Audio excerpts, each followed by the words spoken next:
हम ऐसे अखिल भारतीय तेरापंथ योग परिषद के निर्देशन में ये कार्यक्रम करते हैं।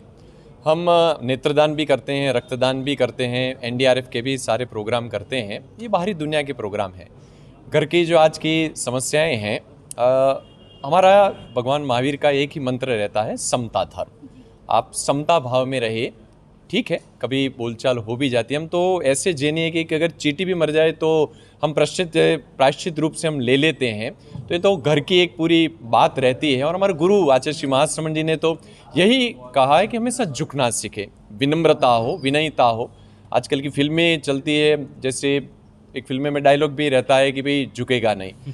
संसार का अलग नियम चलता है, झुकेगा नहीं, ऐसा नहीं होता।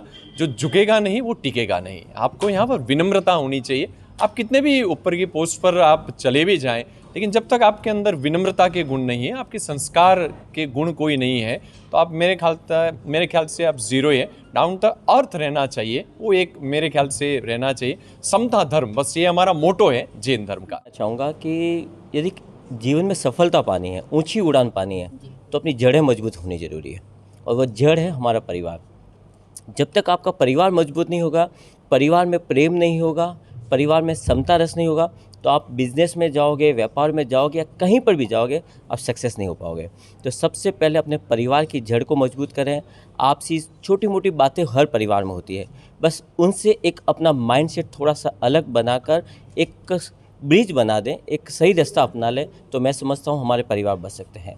तो बस ये छोटी छोटी बातों पे अपना माइंडसेट यदि परिवर्तन कर लिया जाए, तो मैं समझता हूँ परिवार में प्रेम हो सकता है। और परिवार में प्रेम रहेगा तो हमारे आचार्य तुलसी कहते हैं कि सुधरे व्यक्ति समाज व्यक्ति से राष्ट्र स्वयं सुधरेगा। व्यक्ति सुधर गया, परिवार सुधर गया, समाज अपने आप सुधर जाएगा, और समाज सुधर गया तो मजबूत राष्ट्र का अपने आप निर्माण हो जाएगा। हमेशा बना रहना चाहिए। जीवन में कभी भी कोई छोटी मोटी बातें परिवार के साथ अगर हो जाती है तो हमें उन्हें अपने आप से दूर रखना चाहिए और आपसी तालमेल के साथ जीवन में एक रूपता रखते हुए हमें जीवन में आगे बढ़ना चाहिए। आज दिनेश जी और जयेश जी ने हमें इतने अच्छे से समझाया कि हम परिवार में सामंजस्य बना के कैसे रहें, तो हमें अपने परिवार में सामंजस्य बना के रहना चाहिए और एकजुटता के साथ जीवन को आगे बढ़ाने के लिए प्रयास करना चाहिए। धन्यवाद।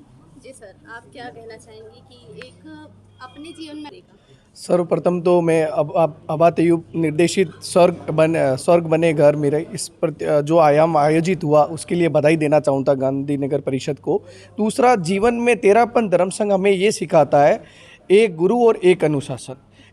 हमारे यहाँ पर एक गुरु रहते हैं, एक ही आचार्य है, उनके अनुशासन में हमारा पूरा धर्म संघ चलता है। तो वही घर में भी यही होना चाहिए, एक लीडर होना चाहिए, उसी लीडर के अंतर्गत सारी चीज़ें होनी चाहिए, तब क्या घर बना रहेगा। अन्यथा क्या ज़्यादा लीडर होंगे तो ज़्यादा राजनीति होती है, तो फिर घर नहीं रहता, वो घर अगर हो जाता। आचार्य श्री भिक्षु द्वारा ये बनाया गया, उनका उद्देश्य यही था कि जैन धर्म की जो मौलिक परंपराएं हैं, मूलभूत उसके जो सिद्धांत हैं वो सुरक्षित रहें। जैसे हमारा अहिंसा है, अपरिग्रह है, अचौर्य है, ब्रह्मचर्य है, ये सारे सिद्धांत मूल हैं, वो मूल के स्वरूप में ही रहे। हम सभी के बीच में सद्भावना रहे। कभी भी जैन धर्म हिंसा को बढ़ावा नहीं देता। आपने देखा होगा कि पूरे अगर भारत या विश्व का भी आप दौरा कर ले तो एकमात्र जैन धर्म ऐसा मिलेगा कि जिसके क्राइम में 0.01% भागीदारी रहेगी। वो क्राइम में कभी भी नहीं मानता, उसका एक ही तत्व रहता है, अहिंसा। और हमारा मूल ही वही रहता है। हमारा जो तेरापंथ धर्म है, अहिंसा परमो धर्म, जो भगवान महावीर ने पथ दिया, बस उसी पथ पर आगे बढ़ना, यही हमारा मूल सिद्धांत है। कार्यशाला का मेन एक ही उद्देश्य है, जिस तरफ मैत्री भाव बढ़ना चाहिए। आज हमारा मैत्री भाव थोड़ा कम होने लग रहा है। एक दूसरे के प्रति द्वेष भाव है, पार्शलिटीज चलती है, हीन भावना चलती है, आपका बुरा हो ऐसा मेरे मन में चलता है। हमारा एक ही आचार्य हमारे महाश्रमण जी ऐसे कहते हैं कि आप सभी के प्रति मंगल कामना रखें, मंगल भावना रखें। आपका भी अच्छा हो, मेरा भी स्वतः ही अच्छा हो जाएगा। किसी के प्रति बुरी भावना ना रखें, बस एक दूसरे के मंगल कामना रखें। यही हमारा मेन मोटो है कि परिवार में भी मैत्री भावना रहे, बस मैत्री के साथ बढ़ते रहें। जितना राग द्वेष कम होगा उतना ही आप मोक्ष के पास नज़दीकी पहुँचेंगे, क्योंकि जैन धर्म का अंतिम लक्ष्य तो वही है कि हम सब मोक्ष के पास पहुँचे। ये हमारा मूल लक्ष्य है।